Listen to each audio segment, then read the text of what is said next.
renforcer la patrouille mixte FARDC et police, particulièrement dans les quartiers les plus, en tout cas, sensibles. Il exhorte également les services de sécurité à faire preuve de plus de réactivité lors d'interventions. En fait, la commune de Kimemi, depuis le début de ce mois de décembre, vit une insécurité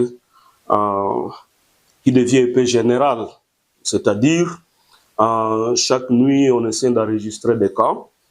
Mais la veille de Noël, il a été remarqué dans le quartier Biondi un cas d'assassinat de M.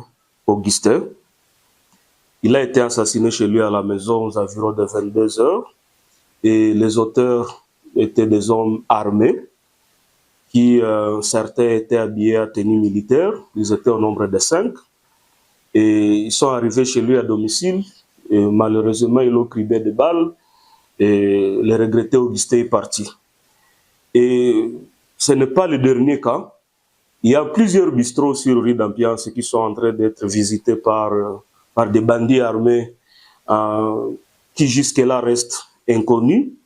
On sait plusieurs porteurs d'armes à Ville de Butembo. On sait qu'il y a les militaires FARDC, il y a la police, il y a les Wazalendu. Il y a aussi des petits bandits qui circulent avec des armes.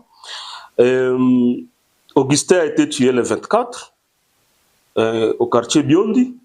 Et dans la nuit du 25, dans le même quartier, non loin du lieu du deuil, il y a 2 autres personnes qui ont été blessées par balle. Ces 2 personnes, il s'agit de M. Marc, il est habitant du quartier Congo-Yassika, qui était au lieu de deuil. Et aux environs de 20 h, il est sorti du lieu de deuil pour aller prendre un verre. Malheureusement, les bandits sont arrivés dans une cafétéria appartenant à Madame Aimé.